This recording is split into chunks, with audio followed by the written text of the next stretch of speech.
Em agência.eclésia.pt encontra estas e outras notícias em atualização permanente.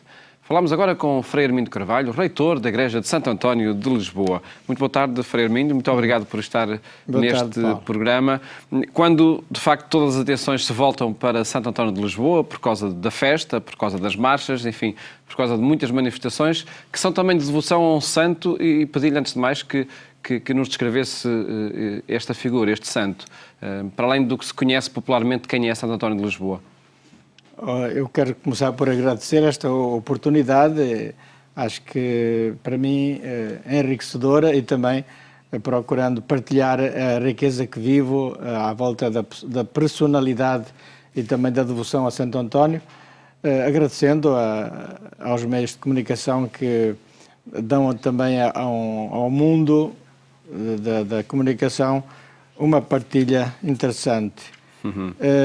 Começaria por dizer que este homem português, o António, que sabemos nasceu ali no local onde exatamente se ergue hoje a Igreja de Santo António, a que chamamos Igreja Santuário, porque efetivamente é um cantinho muito especial, com toda a arte e também com toda o ambiente acolhedor que todos lhe conhecemos.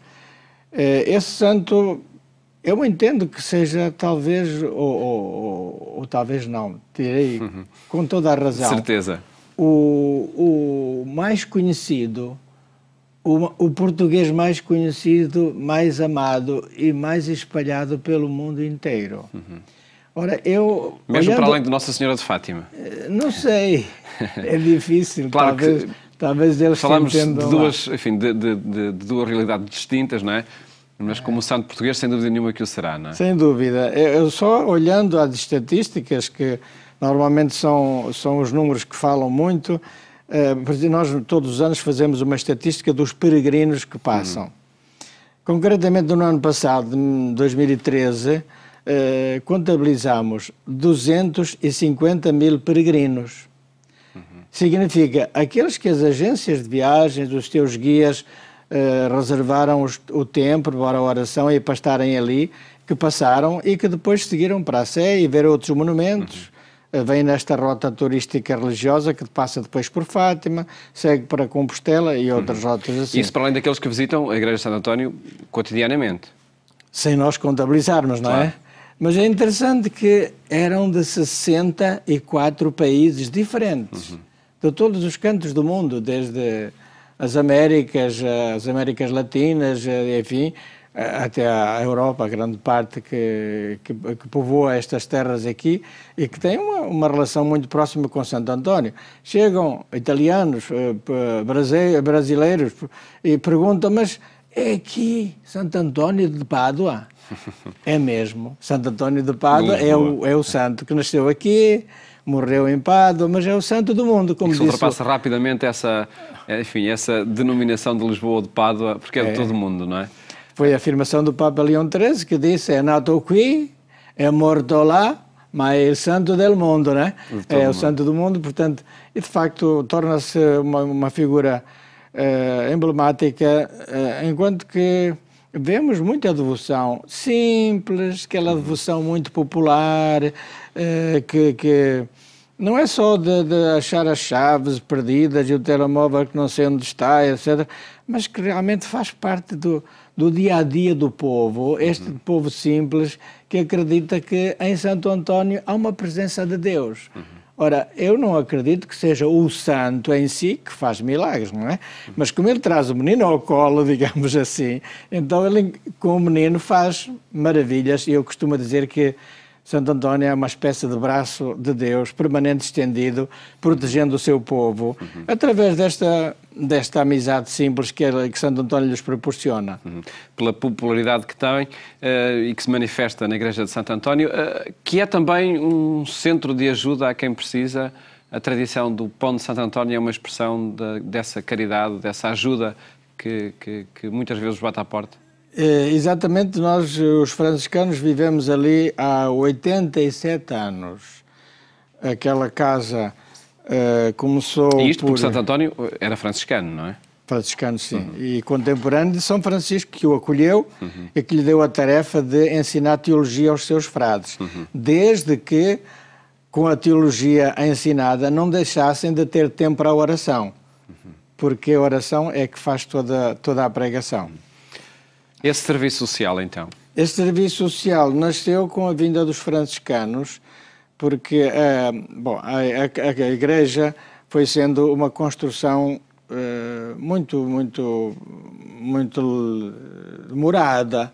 Primeiro a Câmara Municipal, que foi e é, e acho que sempre será a proprietária daquele edifício, imaginou que a Casa de Santo António teria pouco interesse, então de demolir tudo, fazer ali o átrio da catedral, da Sé Catedral, seria simpaticíssimo, não é?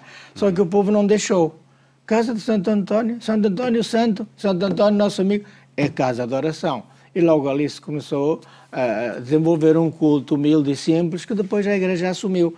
E mais tarde, no ano 1400 e pouco, já existia ali uma capelinha, que depois o rei Dom Afonso V, Dom Manuel e outros enriqueceram e engrandeceram também exteriormente, criando mais espaço, e essa capela, claro que reunindo também já muita devoção, foi totalmente destruída pelo terremoto de Lisboa, em 1755, deixou tudo em ruínas. Apenas se conservou o quê?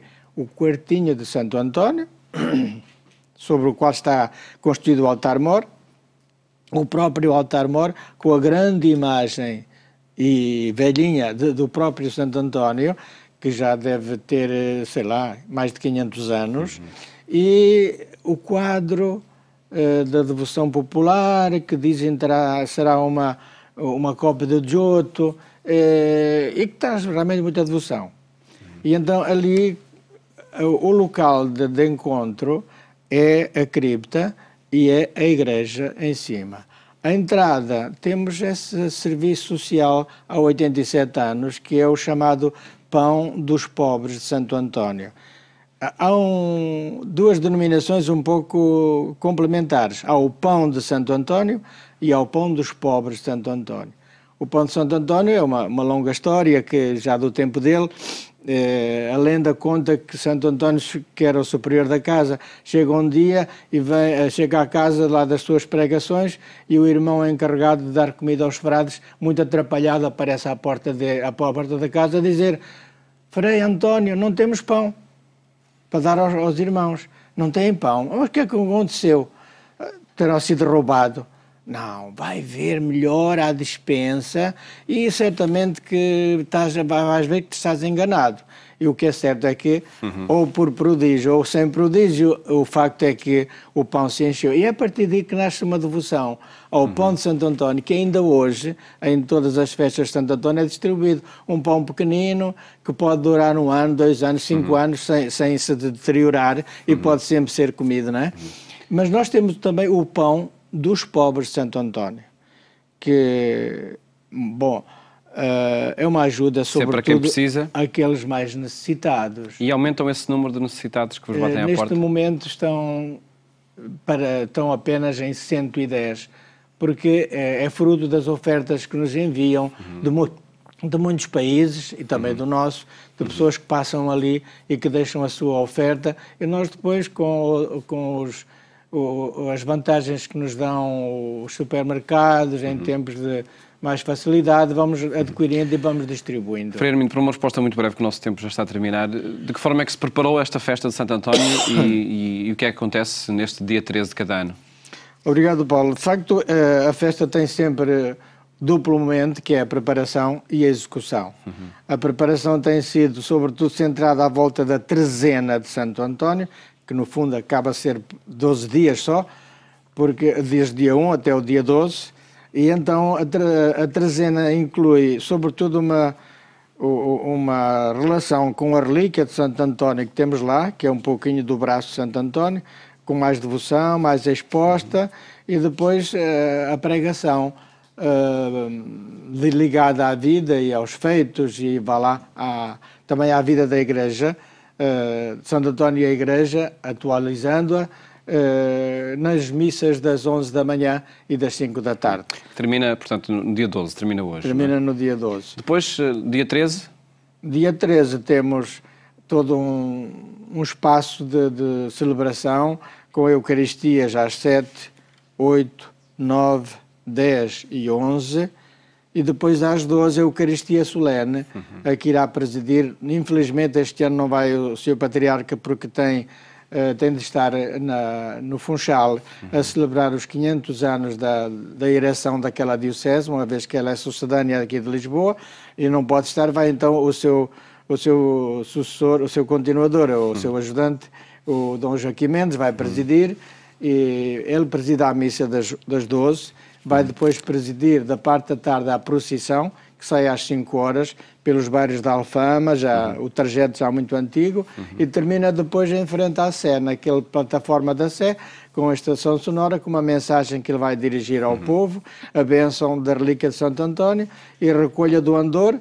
Finalmente, a missa de despedida, ou a missa da saudade, como costumam chamar, despedida de Santo António, que é às 8 da noite. A partir daí, encerra-se a igreja. Durante as celebrações, não há bancos na igreja, porque o povo está toda à cunha dentro da igreja, e há todo um espaço de acolhimento às pessoas, mesmo que à última hora precisam de alguma ajuda espiritual. A mostrar que, de facto, Santo António continua a atrair muitos devotos nestes dias e ao longo de todo o ano. Frei Armindo Carvalho, agradeço ter estado aqui neste programa a falar desta devoção a Santo António, nomeadamente a que se vive no local onde nasceu o santo.